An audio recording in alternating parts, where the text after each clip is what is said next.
Does creating a more equitable justice system for Indigenous communities in Prince George interest you? Today, Joe and Charlie explore the innovative pre-charge diversion program funded by Public Safety Canada and its role in advancing restorative justice. Let's get started. We rise up strong and bold, our voices heard, our stories told. Welcome back, everyone, to another deep dive. This time we're going up north to Prince George, British Columbia. Really interesting area. Yeah, and we're going to be looking at this pilot program that's aimed at really making a difference in the lives of Indigenous people. Yeah, pre-charge diversion program. Yeah, so it's all about trying to find alternatives to the traditional justice system. I think what's so interesting about this is that it's really trying to get at the root causes of why this might be happening. Right, so instead of focusing on just diverting people from jail, it's like, why are they ending up there in the first place, and how can we address those underlying problems? Yeah, for sure. So what's the situation in Prince George right now that led to this program even being created? So Prince George, like a lot of cities across Canada, is dealing with some pretty complex social challenges, especially in the Indigenous community. Okay. So you're seeing high rates of homelessness, addiction, and mental health issues. Right, and those all kind of play into each other, right? Yeah, exactly. They're all interconnected. Can't separate them out. Yeah, so someone who's struggling with addiction might also be experiencing homelessness and trauma, which can lead to behaviors that bring them into contact with the police. Right. And so this program is trying to kind of get in there before things escalate too far? Exactly, yeah. It's about like intercepting people at that critical moment when they come into contact with the police and offering a different path. Okay. So instead of arrest and prosecution, the focus is on immediate support and long-term solutions. Now, was this program something that came about because of a specific event, or was it just this growing realization that a new approach was necessary? It's pretty interesting, actually. It was a direct recommendation from a 2022 investigation into repeat offending and unprovoked attacks in BC. Yeah. And the investigation highlighted the urgent need for alternatives to the justice system, particularly for Indigenous peoples. Because they're overrepresented in the system. Yeah, absolutely. And it called specifically for culturally appropriate solutions that address the underlying causes of crime. That makes sense, because if you just keep putting people through the same system and expect different results. Exactly, and that's where this pilot program comes in. Yeah. It's a pretty bold attempt to try and break that cycle with a more holistic and culturally grounded approach. So let's get into the specifics of it. How does it actually work in practice? What does it mean to divert someone away from the justice system? Well, it's based on this really interesting concept called the presumption of diversion. Okay. So basically, at every stage of the process, the default is to look for alternatives to arrest, charges, and prosecution. So you're trying to prevent them from even entering the system in the first place. Yeah, exactly. You're not just trying to give them a second chance after they've gone through it. Exactly. So the idea is to intercept people at that first contact with police and give them access to support services that address their specific needs. And this sounds really promising, but I imagine there are a lot of moving parts to this. Yeah. Who are the key players involved in making this happen? So it's a big collaborative effort. The BC First Nations Justice Council is leading the charge. Okay. But they're working really closely with the government of BC, the government of Canada, and really importantly, the Lheidli T'enneh Nation and surrounding First Nations communities. Yeah, that makes sense, because this program is so rooted in Indigenous culture and values. You can't have it without the community buy-in. Exactly. It's not something that can be imposed from the outside. Right. It needs to be community-driven with Indigenous voices at the forefront. Now, how does this pilot program fit into the bigger picture of Indigenous justice reform in BC? I know there's this BC First Nations justice strategy. Can you tell me a bit more about how this specific program connects to that larger vision? For sure. So the BC First Nations justice strategy is like a really comprehensive plan to address the systemic inequalities that Indigenous people face in the justice system. Right. And it has these two main tracks that are really important: reforming the existing system to make it fair and restoring Indigenous justice systems. So working within the system that exists, but also creating space for those Indigenous-led approaches. Yeah, exactly. Okay. And this pilot program in Prince George kind of embodies both of those tracks. Interesting. It's diverting people away from that colonial justice system while simultaneously building up community-based supports that are grounded in Indigenous culture and values. So, in a sense, this program is like a little microcosm of that larger strategy. Yeah, it's a great way to put it. It's putting those principles into action on the ground. That's fascinating. Now, I'm really curious about this idea of restorative justice and how it's being incorporated into this program.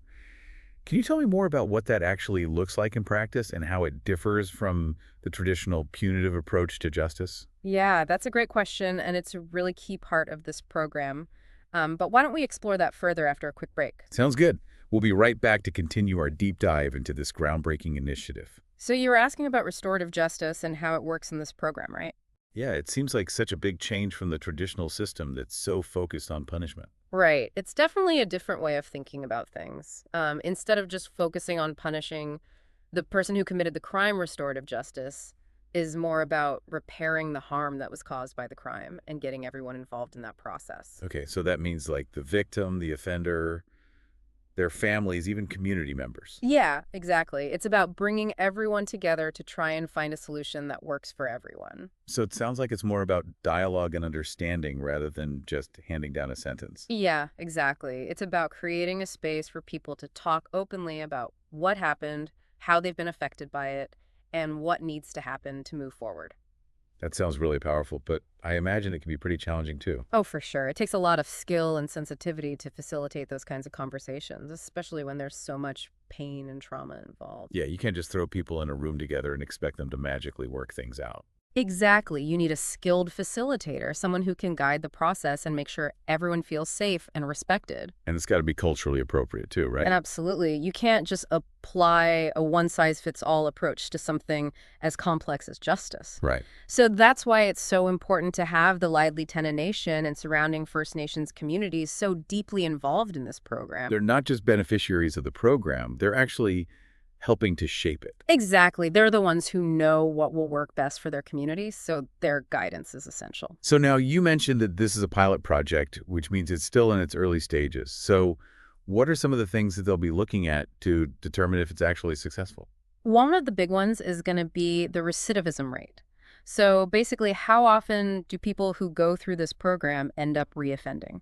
Okay, so if the program is working, we should see those numbers go down, right? Exactly. It's not just about keeping people out of jail in the short term. It's about helping them make lasting changes in their lives so they don't end up back in the system. Right, and that's where the focus on addressing those root causes comes in. Yeah, exactly. By connecting people with the support services they need, whether it's mental health counseling, addiction treatment, housing assistance, whatever it might be. So you're trying to address the whole person, not just the immediate crisis. Exactly. It's about recognizing that people's actions are often a symptom of deeper challenges. Okay, so it sounds like a really promising approach, Yeah. but I'm sure there are challenges too. What are some of the obstacles that they might face in trying to make this vision a reality? Well, one of the big ones is always funding these kinds of programs require a lot of resources, and it can be tough to secure that funding, especially in the long term. Right, and it's not just about money either. It's about political will too, right? Absolutely. There needs to be a genuine commitment from all levels of government to support these kinds of Indigenous-led solutions to justice reform. And what about the community as a whole?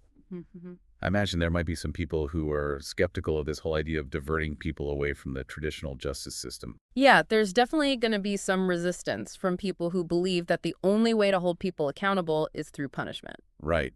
It can be hard to change those deeply ingrained beliefs about crime and punishment. It is, but I think it's important to remember that the current system isn't working, especially for Indigenous people. Yeah, so this program is really trying to offer a different way forward. It is, and it's going to take time and education to convince people that it's worth trying. Now, we've talked a lot about the goals of the program, but I'm curious about the practical side of things. What does this diversion process actually look like? Let's say an Indigenous person in Prince George comes into contact with the police. What happens next? Okay, so let's say someone is having a mental health crisis and their behavior is causing concern.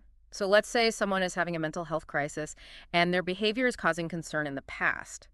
This might have led to an arrest, but now with this program, the police are actually trained to recognize those signs and respond differently. Okay, so de-escalation is the priority. Exactly. De-escalation is key.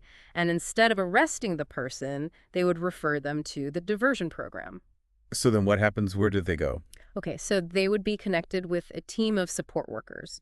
These workers are trained in cultural sensitivity and trauma-informed care, so they're really equipped to handle these kinds of situations. Okay, and what do those support workers actually do?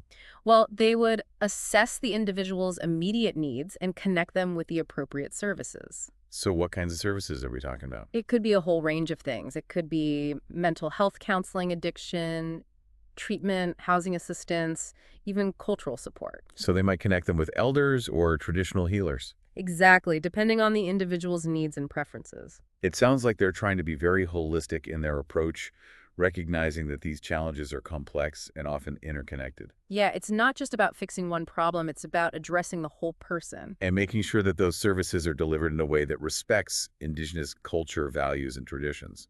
Absolutely, and that's why the collaboration with the Lheidli T'enneh Nation and other First Nations communities is so important. They're the ones guiding this program, making sure that it's culturally relevant and responsive to the community's needs. Now, we've talked about the immediate support that people receive, but what about the long term? How does this program help people rebuild their lives and stay on a positive path? So that's where case management comes in. Once the person's immediate needs are met, they're connected with a case manager who provides ongoing support. Okay, so they have somewhere to check in with them regularly to make sure they're doing okay. Yeah, exactly. And that case manager will also help them navigate the different systems and resources that are available to them. So it's about giving them the tools and the support they need to create a better future for themselves and their families. Exactly, empowering them to become self-sufficient and break free from those cycles that might have led them into trouble in the first place. This is all sounding incredibly hopeful, but I know there are always challenges when you're trying to implement these kinds of programs. So what are some of the things that could potentially make this program less effective? Well, funding is always a concern, as we talked about before. Sustaining this kind of program requires a long-term commitment from all levels of government. Right, because you can't just start something like this and then pull the funding a year later. Exactly. These changes take time and consistent support to really take root. And what about the availability of services? I imagine it's not enough to just divert people from the justice system. You need to make sure that there are adequate support systems in place to meet their needs. That's a great point. There needs to be enough culturally appropriate services available to meet the demand.